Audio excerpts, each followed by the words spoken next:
As Iran faces mounting economic pressures, shifting regional dynamics, and debates over its nuclear ambitions, key questions emerge. Can Tehran prioritize growth while maintaining its network of regional influence? How does the pursuit of nuclear ambitions shape its foreign policy? And what are the real sources of change inside Iran today? To help us unpack these critical issues, we're joined by Dr. Mahmood Sariolghalam, non-resident senior fellow at the ECSSR, who will share insights into Iran's economic trajectory, strategic choices, and what the future may hold. Assalamu alaikum. Your Excellencies, distinguished guests, University of Tunisia, Chinese think tanks, ladies and gentlemen, good morning. On behalf of Emirates Center for Strategic Studies and Research, we would like to welcome you all in this remarkable morning. This is Fatma Zioudi, researcher in Iranian affairs. I'll be moderating today's session titled The Outlook of Iran's Future Landscape. And in this matter, we're delighted to welcome Dr. Saric القلم. Dr. Saric القلم is an academic and researcher specializing in several fields, including political economy and developments, U.S.-Iranian relations, and Iranian political culture with more than 3 decades of teaching. He holds a PhD and a master's degree in international relations from University of Southern California. And we are quite fortunate to have him here in the center as our senior fellow. So Dr. مركز ما خوش آمدید. Dr. Things has shifted the last couple of months here in the region, and we will dip further in Iran's regional strategy and reflect on where Iran sees itself today and tomorrow.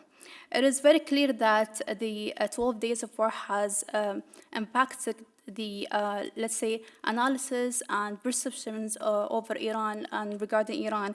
And we have witnessed many things. We have witnessed that there were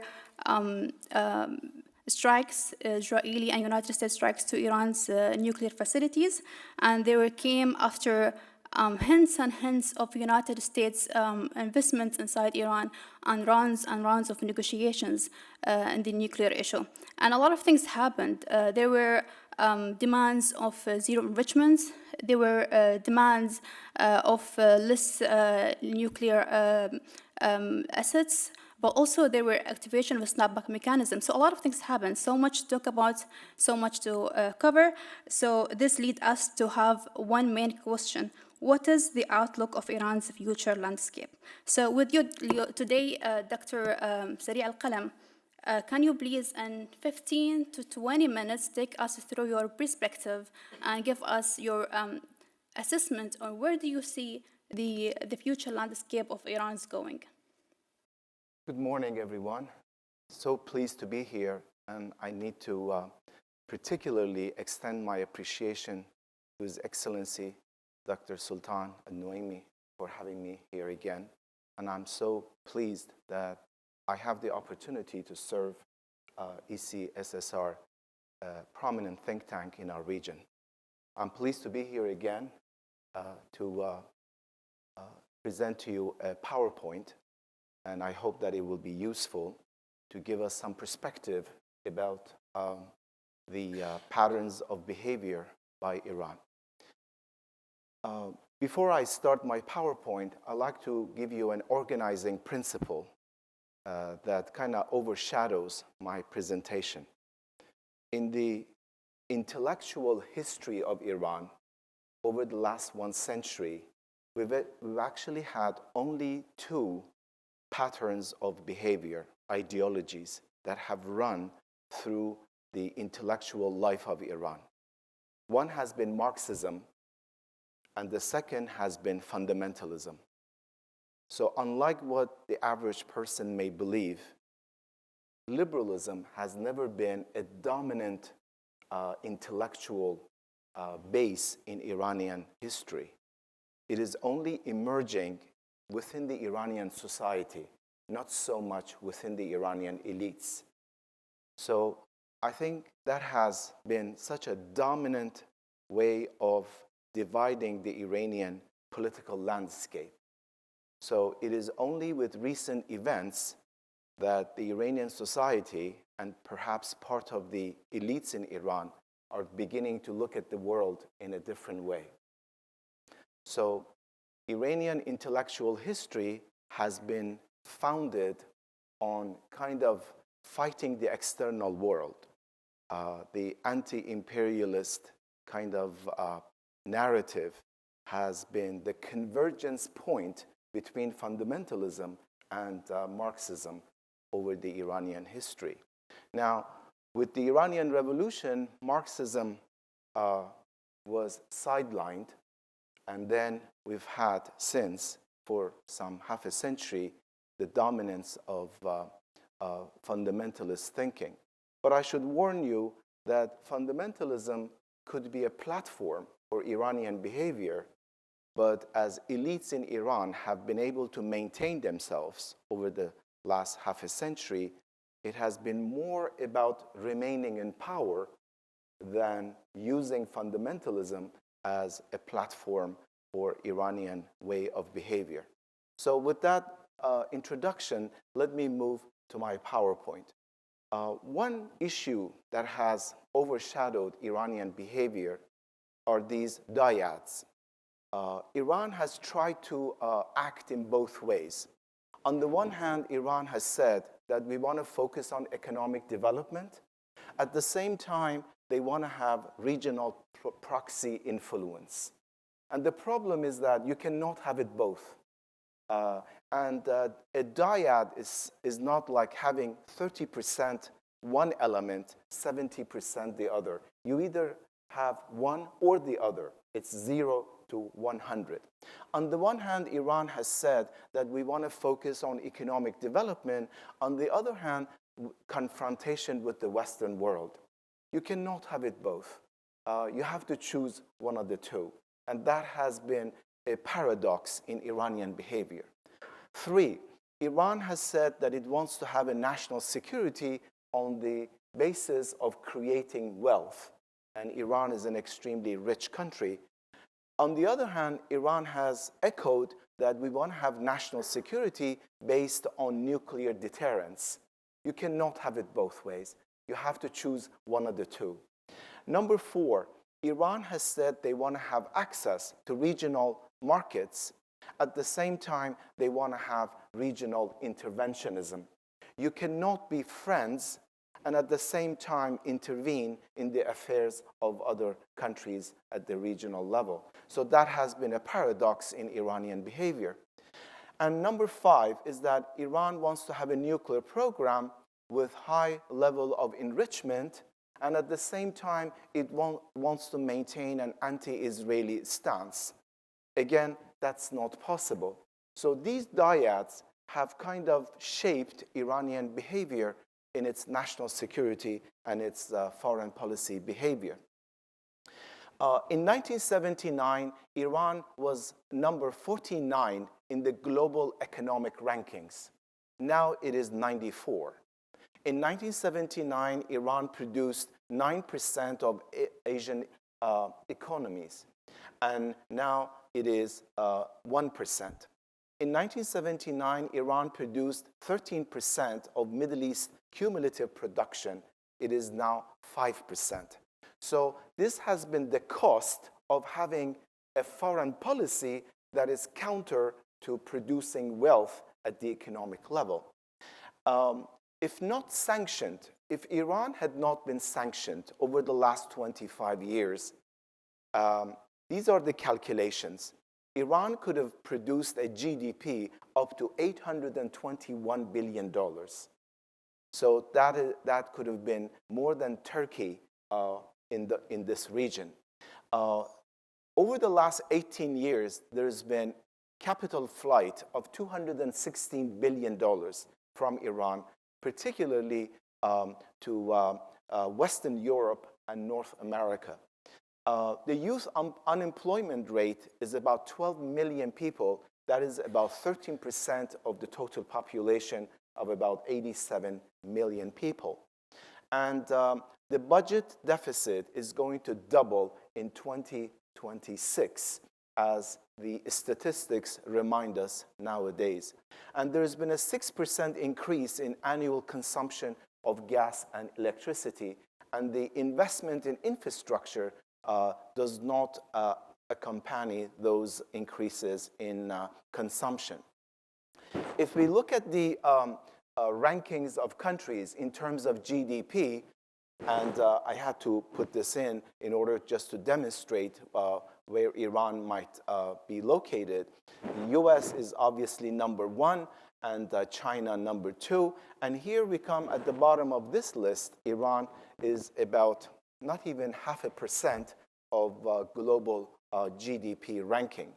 And then if we look at the corridors of commerce and trade in our region, connecting Asia to Europe, because of the sanctions on Iran, where Iran is disconnected from the global banking system, and countries cannot trade with Iran regularly on a normal basis, most of the corridors, they overpass and circumvent Iranian territory. This is one corridor, and then we have another one going through north of Iran from China to Central Asia to the Caucasus and to Europe, and then another one coming from the bottom here from South China to Saudi Arabia, and then Mediterranean back to Europe. These are numbers about sanctions. Obviously, Russia is the most sanctioned country in the world, about 25,000 sanctions on individuals and institutions. And number 2 in the world is Iran, about 6,000, and it is increasing sometimes on a weekly basis, particularly by the United States. And then here, I'd like to just tell you, because of this approach on Iranian foreign policy, how Iran has lost economically and technologically, not only at the regional level, but at the global level. We look at this, for example, global private investment in artificial intelligence. And then in this region of the Middle East, you also have UAE as one country that has invested in this area. And if you're not connected to the world, obviously you cannot be included in this category.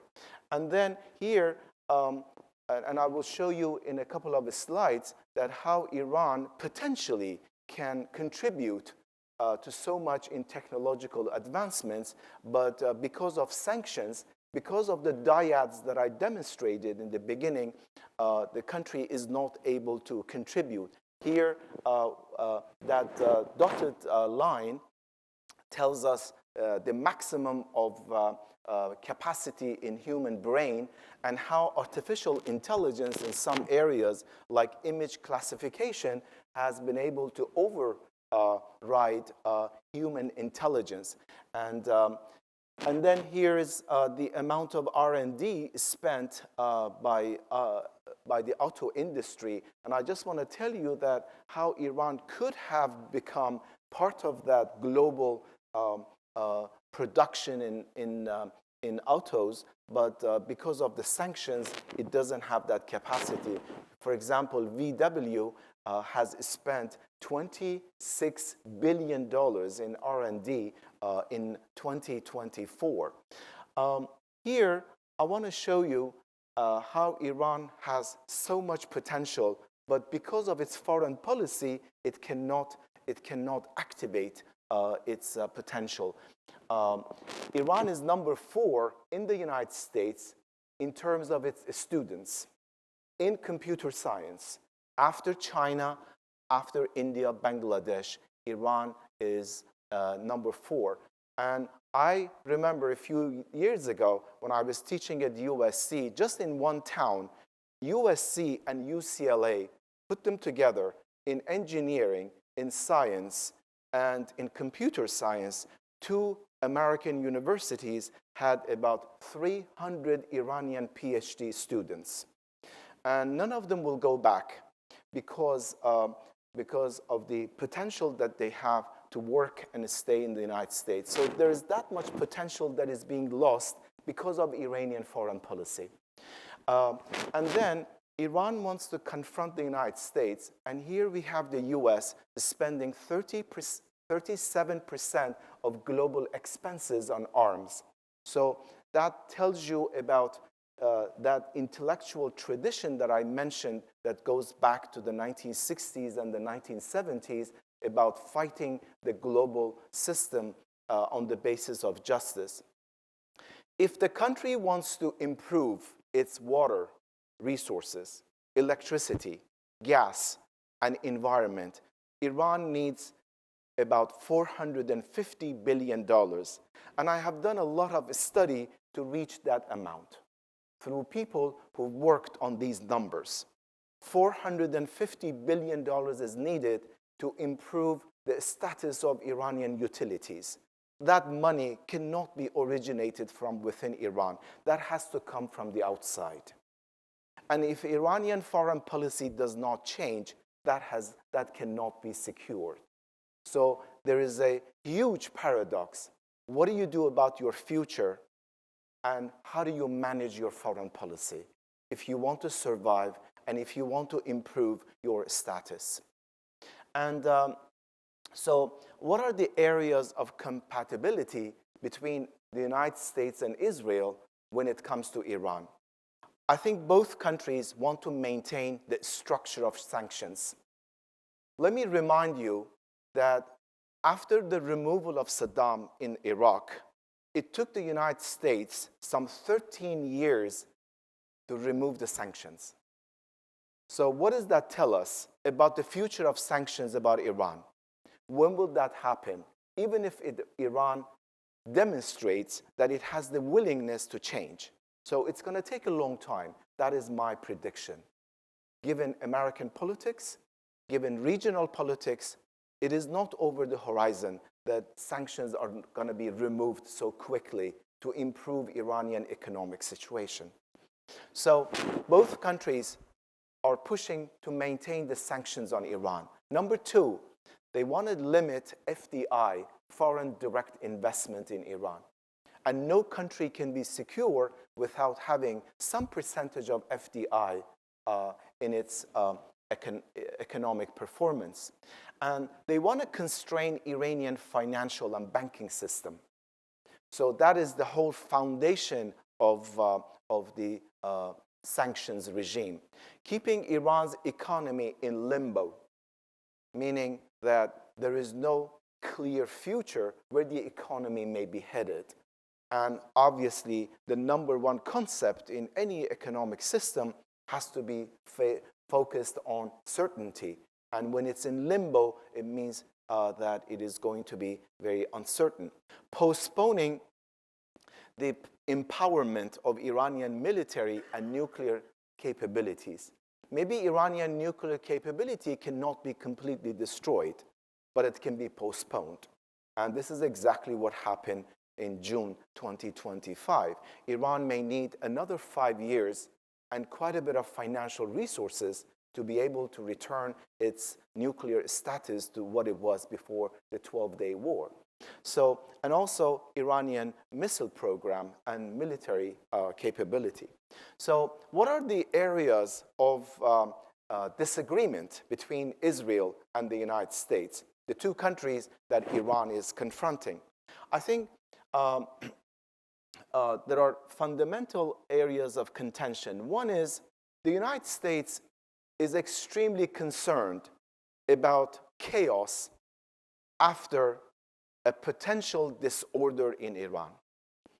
And that's where the clash is between Israel and the United States. Obviously, Israel has regional concerns, and the US has global concerns.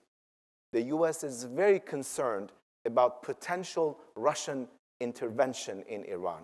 So obviously, the US looks at the global geopolitics in shaping its policy toward Iran. That's one area of contention between Israel and the United States.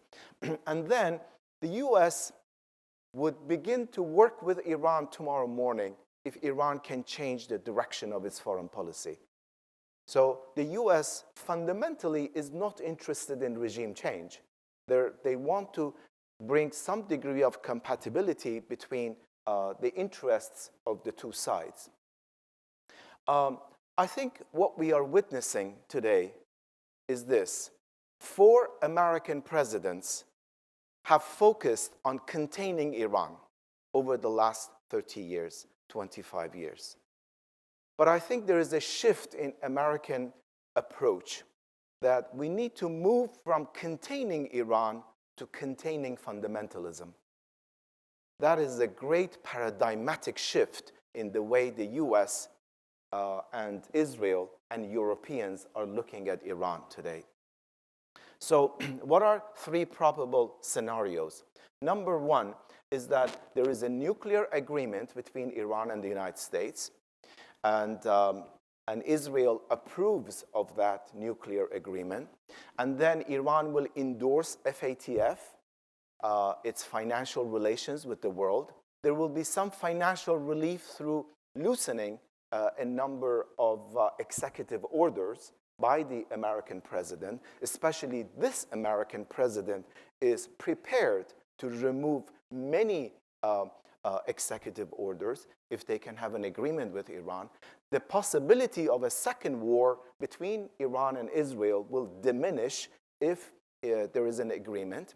A 1 to 1.5% rate of economic growth will be experienced by Iran, which is not that high. And then Iran's regional activities will be curtailed.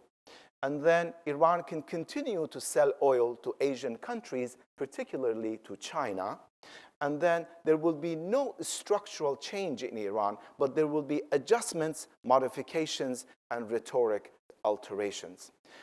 Scenario B is that if Iran and the United States and Israel do not reach an agreement on the nuclear program and the missile program, we need to add, there will be a snapback activation, which has already been activated. And then what will happen if pursued and enforced by US, Iran's sale of oil to Asia may be highly limited. And there are many signs that that may be on the horizon in the coming months. Inflation rate and budget deficit will be worsened as a consequence of not having an agreement. There will be social unrest and political instability following that issue. And there might be a second war looming on the horizon between Iran and Israel. And then there will be a US policy of maximum pressure, political isolation, financial encirclement will continue, and Iran will turn inward with limited regional activity. And scenario C, my last scenario, is that Iran will double down on its missile program, which is happening today. By the way, of the 3 scenarios, I think what is taking place now is scenario number C. And Tehran will limit its cooperation with the IAEA, and war may break out at some point. There is quite a bit of potential. And then Iranian proxies will be activated, even limited activation at the regional level. Iran will be further militarily incapacitated and economically weakened. And there will be social unrest and political instability. And if not prevented by the US-China trade deal, Iran will be drawn further into China's orbit. And I will talk about that in a moment in our discussion here. There will be no structural alteration or change of narrative in Iranian foreign policy. And that means that in the near to medium term, we cannot expect any fundamental change in Iranian behavior. So that is my last slide. What are the sources of change? And I'll turn that to our discussion here and try to address that. Thank you.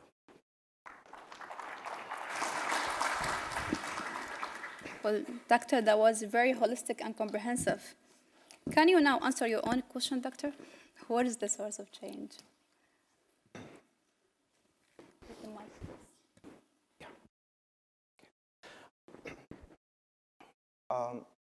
First, we need to define what do we mean by change. Change means that, to me, change means for a country like Iran with quite a bit of resources and a large population with vast material resources. Change would mean focusing on its economic development. I don't see that coming with the current leadership in Iran. As long as we have the current leaders, I doubt it very much that Iran will shift from a somewhat ideological foreign policy to a foreign policy that is based on foreign economic development. What Turkey is doing, what Indonesia, Malaysia, UAE, Mexico, Brazil, these rising powers are performing, I doubt that will be experienced in the near to medium term.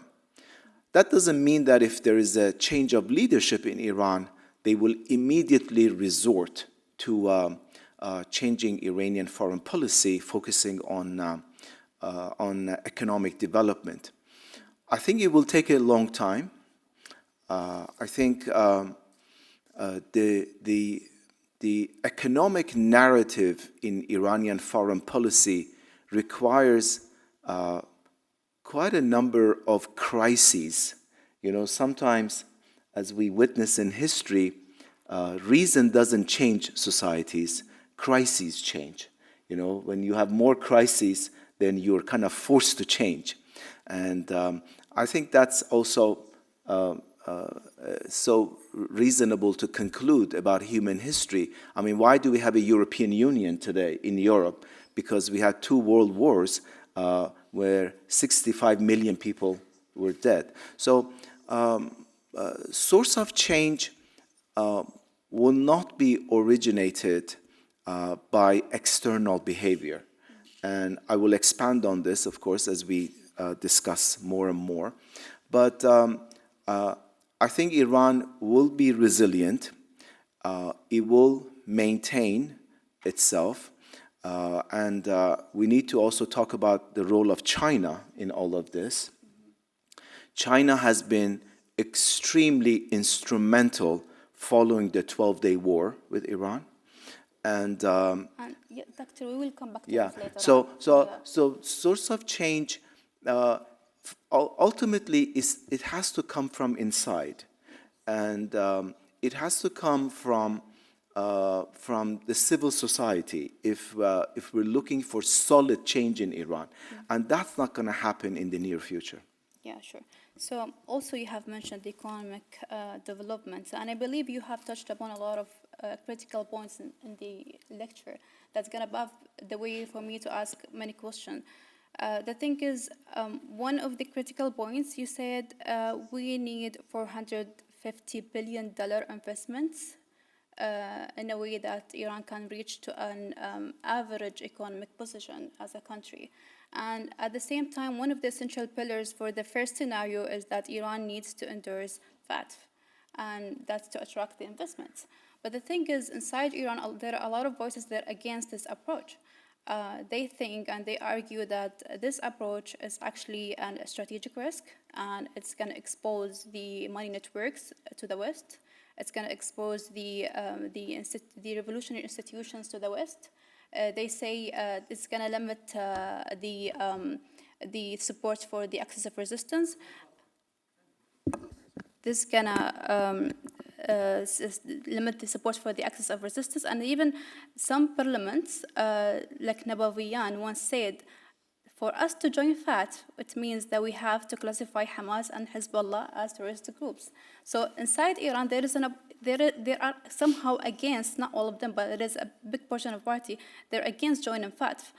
So, Doctor, in your perspective, to what extent Iran needs to compromise in which that it can align its foreign policy with its economy? If I may, I'd like to introduce a second organizing principle to our discussion.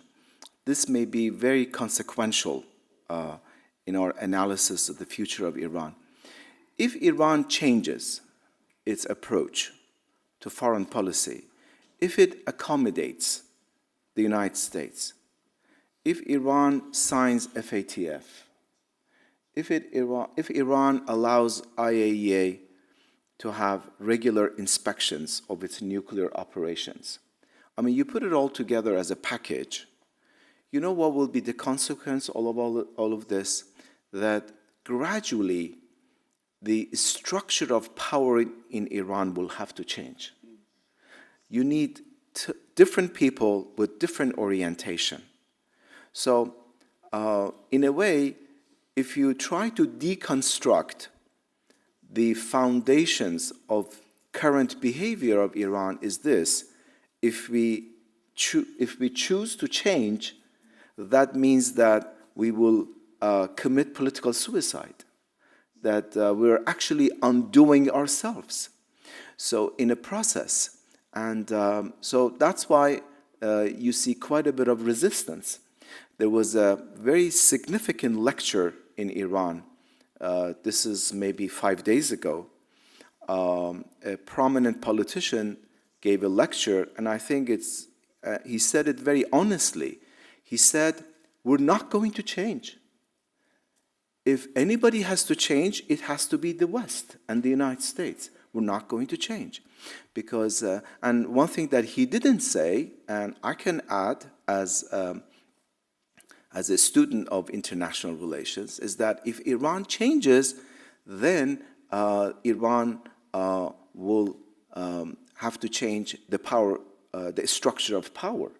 So, I mean, if you look at the history of a country like China in the 1970s, the leadership in China in the 70s, they made a huge paradigmatic shift, you know, to go through industrialization. I remember 2 years ago at Davos in Switzerland, me and a number of other academics, we had a discussion with the premier of Vietnam. And he said that at one point we decided to forget the past and to focus on Vietnamese economy, to focus on Vietnamese GDP, per capita income. And then he said, very honestly, he said, when we asked people, what do we need to do to turn Vietnam into a country of prosperity? And they said, you have to become a member of WTO. You have to have normal relations with the United States. You have to join and integrate with the global economy. And then he said, we began to launch such a program. It took us 10 years, he said, but ultimately they did it. And Vietnam today is a respected East Asian economy. And last year, they exported $65 billion of commodities to the United States. I don't think Iran is prepared to go in that direction. And the reason is because in Vietnam, that shift, in China, that shift did not alter the relationship between the state and society. But if Iran changes, there must be a different kind of a relationship between the Iranian society and the new leadership in Iran. So that's why the current people who've been around for some time, more than 3 decades, you basically have the same characters. And it's a revolving door, you know, people come and go with different positions. I don't think that's pragmatic for them to change. That's why it's going to be a question of history, you know, society pushing the system in a different direction, or maybe, you know, we have another 3 years of Trump administration. So that's going to be another element from the external world putting pressure on Iranian behavior. So it can go in many directions. And as I indicated in my scenarios, the consequences are very clear. Economic decay, disconnect from the world, and a country politically isolated and focused on its own domestic affairs. Sure. Now, speaking of change, I want to include this to my second question as well. So, you have also mentioned the pragmatic shift from containing fundamentalism to resolving it. And Iran, that supported the so-called axis of resistance, now witnessing them weakening one after another. And this reminds me of the His Excellency Dr. Kamal Kharazi's statement before 2 days, and I'm quoting here because this has to do with the same point with changing. He said, "We will continue in the path of resistance till they recognize the existence of revolutionary Iran, leaving them without any option, either they take it or leave it." Two keywords, resistance and revolutionary Iran. The same thing, no change in the foreign policy. So the thing is, Doctor, how can Iran compensate and its great loss and this strategic depth regionally? I mean, where this is going? Is it like Iran changing to revisiting its strategy towards the axis of resistance, or maybe reinvesting in its strategy? So revisiting or reinvesting in this strategy? It's clear that Iran wants to invest and maintain its regional influence. But the issue is limitations, especially in financial limitations that Iran has. So I suspect that Iran will continue to defend its proxies in the region. It will do as much as it can, logistically, financially, to support them, despite all the limitations that Iran is facing, particularly it may face with sale of oil. You know, in the recent China-US trade negotiations, from what I know and I can gather, there was no clause about Iran. So many people expected that the US may pressure China into limiting its purchase of oil from Iran at a good discount. Iran has been selling oil to China. 91% of Iranian exports go to China. That's about 2 million barrels a day out of 11.5 barrels of oil that China imports every day.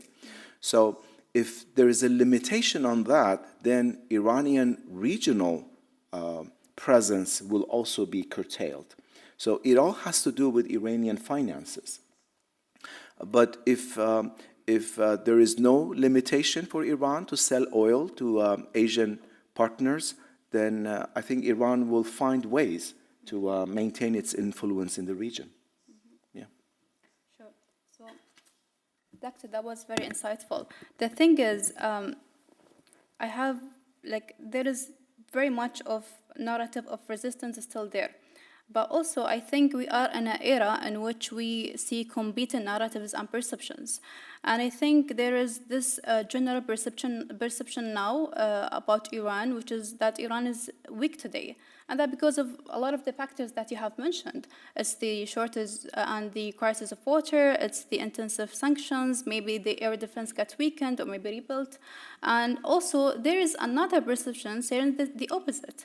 Iran was able to withstand in its last war and managed to damage the other party despite years and decades of sanctions. And between this perception and that perception, Doctor, there are a lot of worries of another round of war, as you mentioned before. And there are more worries that there maybe will be instability inside Iran. So with all of these domestic issues that Iran today is facing, Doctor, what do you think? Will Iran be able to stand another war? What's your assessment? I've spent some time recently in the US and Washington talking to many of my friends. And from what I gather is this, that there was an expectation in the US and Israel that people will join forces during the 12-day war, and that did not happen. So that basically means that the average person in the country has a different perception of Iranian-Israeli war. So that's one aspect we need to look at. The other aspect is that whether there is another war or not between Iran and Israel, I think the fundamental approach by the United States is to negotiate with Iran. If you recall, and our audience recalls, during the 12-day war, there was one message put out by President Trump. He said, unconditional surrender. You know, you recall that. That basically means that U.S. is pursuing an agreement with Iran, you know, with zero enrichment and also overlooking Iranian missile program. I doubt very much Iran will accept it. Yes. Iran will not accept neither. And one thing that kind of raises my curiosity is this. How come Iran didn't recognize why 4 American presidents all agreed with 3.6 rate of enrichment, and Iran didn't realize why President Trump focused on zero enrichment? And I think the idea was that Iran is not going to accept this, so that can create the potential for warfare. You know, I think that was kind of the idea behind it. And Iran, I think, didn't recognize why zero enrichment policy is being pursued by the Trump administration. So, yes, there may be another war. Iran is a huge country. 7 million people left Tehran when there was a war. And, you know, compared to Israel, where people have to, take refuge someplace, but Iran, people can go, to different directions. So I think Iran can bear another war or even a third war. It has focused on the elaboration of its missile program, and China has been instrumental in maintaining Iranian missile program and the raw materials that Iran needs to further enrich and develop its missile program. And Israelis have objected to the Chinese, and the U.S. approach is a bit different. One interesting discrepancy between Israel and the United States is this. The U.S. does not view the missile program as much as the Israelis view it as a significant issue. That is an interesting difference between American strategic approach and Israeli strategic approach. Obviously, Israelis suffered because of the Iranian missile attacks, something close to $5 billion of damage was incurred by the Israelis. So I think it can happen. Israel is obviously capable of carrying out another attack with American assistance, and Iran can bear the damages, so it can go on. But the implication for the Iranian economy will be far furthered in the second war compared to the first. Rate of inflation, devaluation of the national currency, limitations on imports, and the pressure on the utilities in the country. But it seems like the political system in Iran is prepared to bear with this, because I think they don't have too many options. Sure. Building on this answer, as you mentioned, now diplomacy very much failed, and the nuclear is over now, and the nuclear file, I mean the nuclear issue, the JCPOA, is over now, and we are entering sort of a new normal, as I see, because after 12 days of war, first, we have no negotiations. Second, there is uncertainty regards Iran nuclear program. Third, there is limitation of IAEA cooperation. And Iran is still in the NPT. And I guess tomorrow we have the governor meeting because of maybe there is an E3 resolution against Iran. So, Doctor, as you mentioned, US/Israel at the beginning wanted to take leverage off the table from Iran by the zero enrichment demand. And it seems not the diplomacy, not even the hard power has achieved that. And I think it is kind of that Iran is pursuing also resistance in this issue. Where do you see this going? What's your assessment in here? I know it's a broad question, but because everything is going on these days has to do with the nuclear talk right now. Another war with Iran requires total agreement of the United States. So Israel cannot carry a war on its own. Then we need to look at the political landscape in Washington. The Trump administration appears to me they are focused on expanding the Abraham Accords. Just a few days ago, Kazakhstan joined the accord, and there is the possibility of a number of countries in the Caucasian region, like Azerbaijan and Armenia, joining. And then there's also potential in this region as well. So that is going to be an important political project to be pursued by the Trump administration. Maybe they're not interested in another war in the middle of such a political objective. So it's really up to the Trump administration. And then we have the Israeli elections coming up. And there are a number of scenarios. It can be activated in January, it can be in March, it can be in June. But by the fall of 2026, there must be another Israeli election. At the end of March 2026, the cabinet has to have the approval of the Knesset for a new budget. So that means that sometime in the spring, there must be an Israeli election. So we need to look at the domestic dynamics within Israel. Is Israel prepared to go through another war from a domestic perspective? From October 7 through just a few months ago, Israel has spent $68 billion on its military operations. And something like 25% of Israeli GDP has been reduced. So it does have a bearing on Israeli society and economy. We also need to account that dimension into the calculations of having another war.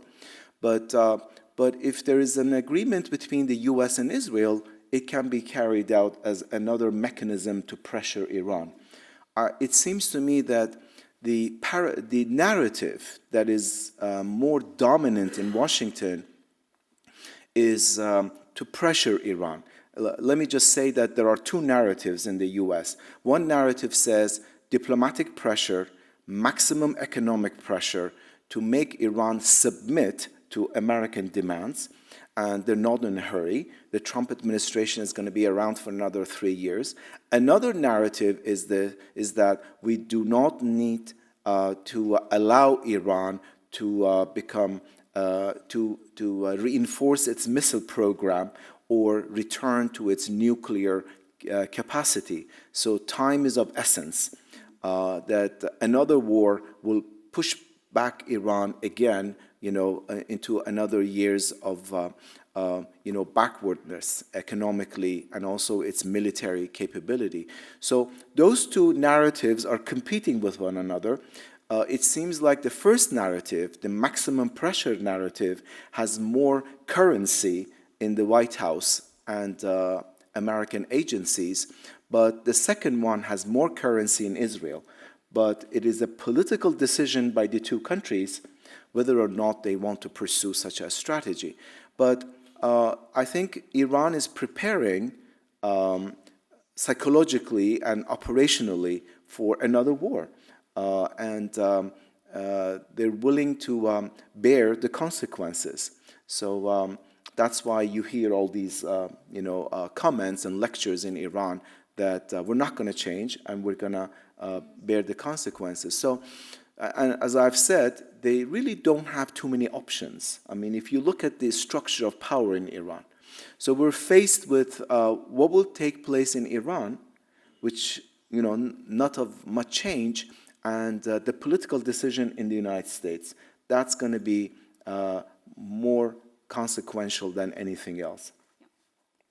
Sure, that was very insightful. Now, I want to move from US and Israel to talk about the alliances. So I promise this is going to be my last question before the Q&A. So Iran's relation with Russia and China. It is very much today's talk inside Iran, and especially with the aftermath of the 12 days of war. There was no public evidence. As a researcher, depending heavily on OSINT, there was no public evidence that Russia or China supported Iran in the 12 days of war.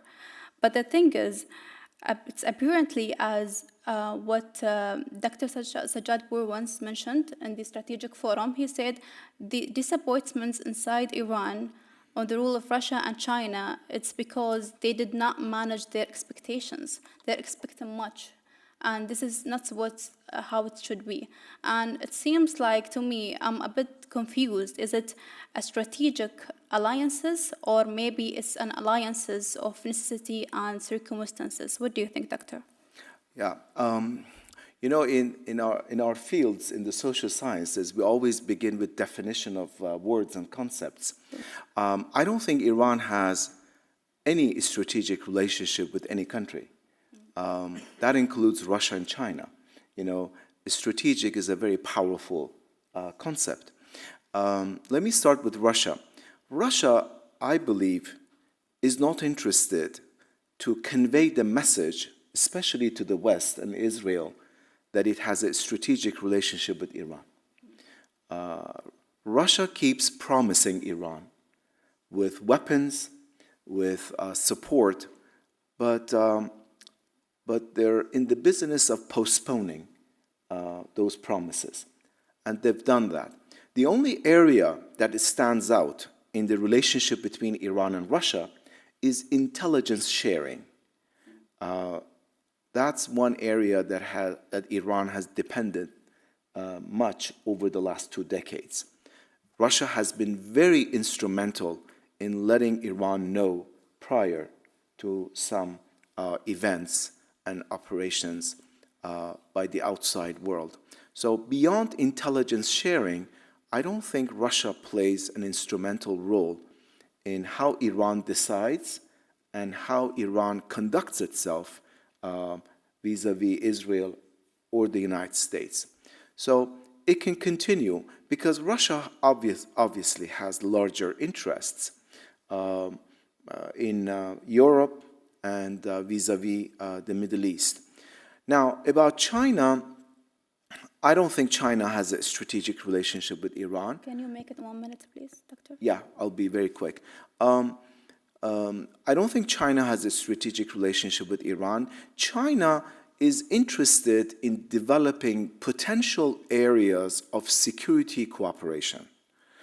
That is taking place some degree in Africa, in Latin America, and I think they're looking at Iran as a potential security partnership. I would focus on partnership rather than a strategic relationship. I think those two words are very different. As long as the US does not object to China's intervention in Iran, the Chinese will continue. And let me also inform you that in the aftermath of the 12-day war, if the Chinese had not assisted Iran with the civilian radar system, Iranian airports could not function. They were all repaired by the Chinese. And China has helped Iran with the missile program, the raw materials. Of course, they are dual use. Those raw materials can be used in the petrochemical industry, but they can also be used in the production of missiles. So China has been instrumental. To what degree, for how long China will maintain its security partnership with Iran, I think it will all depend on its relationship with the United States. Whether that's going to be a clause in the future in the trade negotiations between the US and China. If the Americans pressure China, I think the Chinese will leave Iran tomorrow morning because obviously They have priorities. But they're looking at Iran as a potential partner, especially in security area. Otherwise, Iranian commercial value is not that much for the Chinese. Look, China and the Arab world, put it all together, they have a $330 billion trade between all the Arab countries and China. With Iran, maximum 25 to 30 billion. And it's a barter economy too. So it's not that important, the barter economy between Iran and China. So I don't see much potential. It's very transactional, both Russia and China. It can overturn any moment between the two sides. Thank you, Doctor, for these insights. And because we are in a time boundary, we reached to the end of our discussion. We highly appreciate your engagement and back in these complex dynamics, Doctor. We also extend our thanks to our audience. So thank you so much.